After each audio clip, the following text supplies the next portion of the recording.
నమస్కారం అండి ప్రేక్షకులకి. ఇప్పుడు మనం చింత చెట్టు దగ్గర ఉన్నాం. చింత చెట్టు అంటే తెలియని వాళ్ళు ఎవరు ఉండరు. ఇప్పుడు మనం ఏం చూస్తున్నాం, చింతాకు. ఎదురుగుండా ఈజీగా దొరికేది చింతాకండి. ఇలాగా ఈ చింతాకును కోసుకుని తడిగుడ్డలో మూట కట్టుకోవాలండి. అర్థమైంది కదా! దళసరిగా ఉన్న గుడ్డను చూసుకొని తడిగుడ్డలో మూట కట్టి దీన్ని ఒక పెనం మీద పెట్టామనుకోండి, బాగా వేడెక్కుతుంది కదా! అప్పుడు ఈ ఆకు వడులుతుందండి. వడిలిన తర్వాత ఆ తడిగుడ్డతోటి పాటే ఆ మూటని వెచ్చబెట్టి, మనం ఎక్కడైనా పడిపోయినప్పుడు కౌకు దెబ్బలు నల్లగా రక్తం గడ్డగడుతుంది చూడండి.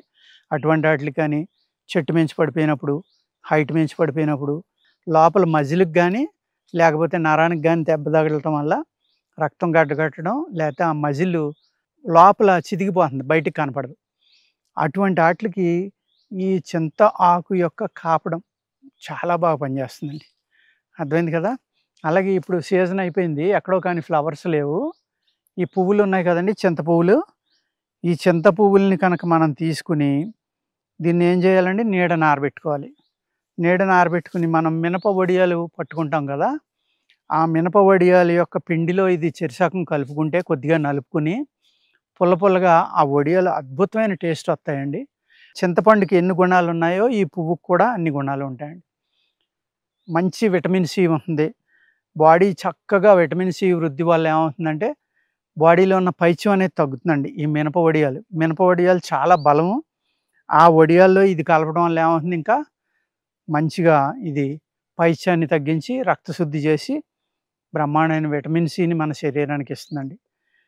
ఈ చిగురు కూడా అదే ఉపయోగం అండి. మనం చింత చిగురు దొరికిన రోజుల్లో దాన్ని ఏం చేయాలంటే, నీడన ఆరబెట్టేసుకొని, జాగ్రత్తగా మీరు ఒక డబ్బాలో పోసుకొని ఉంచుకున్నారనుకోండి, సంవత్సరం పొడుక్కి కూడా చింత చిగురు యొక్క ఉపయోగాలు ఎన్నున్నాయో అన్నాటిలతోటి ఆ చింత చిగురుని వాడుకోవచ్చు. ఈ చింతకాయ అనేది అపజ్యమైనండి. అంటే తినకూడనిది. ఏది తినకూడదో, లేతకాయ ఉంటుంది కదండీ! విపరీతమైన వాతం అనమాట ఇది. లేతకాయ తింటే కాళ్ళు చేతులు పడిపోతాయని కూడా చెప్పేవారు పూర్వం. అంటే వాత వ్యాధి ఉన్నవాళ్ళు ఈ లేత చింతకాయలతోటి చేసిన కూర గాని, పచ్చడి గాని, చింతకాయలు ఉప్పు, కారం వేసుకొని డైరెక్ట్‌గా తినటం గాని ఇలాంటివి చేయకూడదండి. తయారైన కాయని మాత్రమే తినొచ్చు అలాగా. పచ్చడి ఇయన్నీ చేసుకొని. అదేవిధంగా ఈ చింతగింజలనేది విపరీతమైన ప్రాముఖ్యం వచ్చిందండి ఇప్పుడు. ఏ విధంగా అంటే, ఆయుర్వేద శాస్త్రంలో ఇది వీర్యవృద్ధి, వీర్యంలో ఉన్న జీవకణాలని పెంచుతుందండి. ఇది ఈ చింతగింజ ఏదైతే ఉందో దాన్ని లైట్‌గా ఫ్రై చేసి మిక్సీలో గానీ, లేకపోతే లైట్‌గా నూరితే దానిపైన ఎర్రగా తొక్క ఉంది కదండీ! ఆ తొక్క ఊడిపోవాలి. ఆ తొక్కను తీసేసి మాత్రమే మనం దీన్ని చూర్ణం చేసుకోవాలి. ఇది చూర్ణం అవ్వటం అంత ఈజీ కాదండి. చాలా గట్టిగా ఉంటుంది కాబట్టి, మీరు దీన్ని చూర్ణం చేసుకోవాలంటే నీళ్లలో నానబెట్టి ఉబ్బిన తర్వాత మళ్ళీ ఎండబెట్టండి వెంటనే. బాగా ఎండిపోనివ్వండి. అప్పుడు గట్టిగా నలిపేస్తే పై తొక్క ఊడిపోతుందండి. అప్పుడు ఒకసారి నాని మళ్ళీ ఎండింది కాబట్టి మీరు చూర్ణం కూడా కొంచెం తేలిగ్గా అవుతుంది. అర్థమైంది కదండీ! వీర్యవృద్ధికి గానీ, పురుషత్వం పెరగడానికి గానీ చక్కని ఫార్ములా అండి ఇది. మనం రేగుపిందులు అంటాం కదండీ! ఇప్పుడు రేగుపిందుల కాలమే ఇది. ఈ రేగు పిందెలు చిన్నయి బఠానీ సైజులో ఉండగా రేగు చెట్టు నుంచి ఆ పిందెలు కలెక్ట్ చేసుకోవాలండి మనం. కలెక్ట్ చేసుకుని వాటిని ఏం చేయాలి, ఎండబెట్టాలి. ఈ చింతగింజలో అయి 2 సమంగా తూసుకోవాలి. సమానంగా తూసుకొని ఏం చేయాలి మనం, సన్నటి పౌడర్ కట్టుకొని 2 కలుపుకోవాలి. 2 కలుపుకొని మీరు దాన్ని ఆవు పాలు బాగా కాసుకొని ఆ పాలల్లో వేసుకొని తాగొచ్చు. లేదు కాసి ముందరే పాలల్లో కలుపుకొని కాసుకోవచ్చు. కానీ కాసి ముందర ఏస్తే బాగా జిగురుగా ఉంటుందండి. అందుకు కాసిన పాలల్లో కలుపుకొని తొందరగా తాగొచ్చు. చాలా వగరుగా ఉంటుందనమాట. అలా మేము తాగలేమనుకోండి అంటే, షుగర్ లేని వాళ్ళైతే చక్కెర గానీ, లేకపోతే పటిక బెల్లం పొడిని కానీ కలుపుకోండి. చక్కగా మీరు దాన్ని వాడుకోండి. కొన్ని లేహ్యాలు తింటారు కదా! చ్యవనప్రాశ లేహ్యం అని, అశ్వగంధ లేహ్యం అని, ఇమ్యూనిటీ పెంచుకోవడానికి అనేక రకాలైన లేహ్యాలు మీరు వాడుకుంటూ ఉంటారు. ఆ విధంగా మీరు ఈ చింత గింజలని చూర్ణం చేసుకొని, దీనికి సమంగా రేగుపిందెల యొక్క చూర్ణం 2 కలిపి చక్కని చూర్ణం కొట్టుకోండి. ఆ చూర్ణంలో మీరు దీన్ని కలుపుకోండి. ఏది పంచదార గానీ, పటిక బెల్లం గానీ, లేకపోతే కొద్దిగా బెల్లం.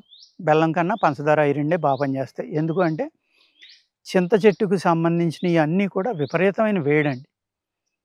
అదేవిధంగా పైత్యాన్ని తగ్గిస్తాయి. సేమ్ టైము చాలా వేడనమాట. ఈ చెట్టు యొక్క బెరడు కషాయం గానీ, లేకపోతే చింతగింజల కషాయం గానీ తాగడం వల్ల మీకు ఏదైతే మనం కడుపులో నొప్పొస్తుంది కదండీ! ముట్టుకుట్టు నొప్పి అంటాం. ఆ నొప్పి కూడా తగ్గుతుంది. అదేవిధంగా ఈ చింత కొమ్మల యొక్క బొగ్గులుంటాయి కదా! ఆ కాల్చిన బొగ్గులు, అదే బొగ్గుల మీద మీరు ఆముదం గింజలు ఒలిసండి, ఆ లోపలున్న పప్పుని ఆ బొగ్గుల మీద వేడి చేయండి. కాల్చండి. కాల్చి ఆ బొగ్గుల్ని చల్లార్చి వాట్లి పొడుము, ఈట్లి పొడుము సమంగా కలుపుకోవాలి. అర్థమైంది కదండీ! ఏం చేయాలి? చింత చెట్టు యొక్క పుల్లల్ని బొగ్గు చేసుకోవాలి. ఆ బొగ్గు మీద మళ్ళీ అంటించి దాన్ని ఆరిపోయిన తర్వాత దానిపైన ఆముదం గింజల పప్పు ఒలుచుకొని ఉంచుకోండి. ఆ పప్పుని ఆ బొగ్గుల మీద ఏసి వేడి చేయాలి. కొద్దిగా కాల్చాలి. కాల్చిన తర్వాత ఆ బొగ్గుల్ని ఆరిపేసి అయితే బొగ్గులు మిగిలినయో ఆ బొగ్గులు, ఈ ఆముదం గింజలు సమానంగా చూర్ణం చేసుకోవాలండి. చూర్ణం చేసుకొని ఎంతో అక్కల జస్ట్ ఒక కుంకుడు గింజ అంత మాత్ర, లేకపోతే వెయిట్ తక్కువ ఉన్న వాళ్ళకైతే ఒక బఠానీ గింజ అంత మాత్ర సరిపోతుందండి. ఉదయం, సాయంత్రం తేనీళ్ళతో గానీ, నిమ్మరసంతోటి గానీ యేసుకుంటే ఈ ఏదైతే మీకు మెన్‌స్ట్రువల్ సైకిల్ వల్ల నొప్పులొస్తాయో కడుపులో, ఆ నొప్పులన్నీ తగ్గిపోతాయండి. తగ్గిపోయి వాతం, పొట్టలో ఉన్న వాతం ఏదైతే ఉందో, ఆ వాతం వల్ల అజీర్ణం అనేది ఉంటుంది. అర్థమైందండి? చాలామంది నాకు అజీర్తిగా ఉంది, అరగట్లేదు అంటారు. అంటే ఏంటంటే పొట్టలో జఠరాగ్ని, అంటే అగ్ని ఉంటేనే అన్నం ఉడుకుతుంది. ఆ అగ్ని ఉంటేనే ఆ తిన్న అన్నం అరుగుతుంది. ఆ అగ్ని మన పొట్టలో తగ్గిపోయి చల్లబడిపోయిందనుకోండి, అజీర్ణం అనేది స్టార్ట్ అవుతుంది. వాతం పెరుగుతుంది, కఫం పెరుగుతుంది. అన్ని రకాలైన దుర్గుణాలు పొట్టలో వస్తాయి. దాని నుంచి మనం బయటికి రావాలి అంటే నేను చెప్పిన ఆ ఫార్ములా, ఆ చూర్ణం ఏదైతే ఉందో దాన్ని తేనెలో కలుపుకొని ఒక పూట, నిమ్మకాయ రసంలో కలుపుకొని ఒక పూట నాకారనుకోండి, అద్భుతంగా పనిచేసి ఈ ముట్టుకుట్టు నొప్పి అనేది తగ్గుతుందండి. ఏది? Menstrual pain. ఎంతోమంది పిల్లల్ని చూస్తూ ఉంటాం. ఆ మెన్‌స్ట్రువల్ సైకిల్ వచ్చిందంటే 2 రోజుల ముందరే భయపడిపోతూ ఉంటారు. ఏడుస్తూ ఉంటారు. వచ్చిన తర్వాత మునగలాక్కుని పడుకుని గిలగిలా కొట్టుకుంటా ఏడుస్తూ ఉంటారు. ఆ బహిష్టు ఉన్న 5 రోజులు వాడుకుంటే సరిపోతుందండి. 1, 2 రోజులు ముందర మొదలుపెట్టుకొని అయిపోయేదాకా వాడుకోండి. ఉదయం, సాయంత్రం.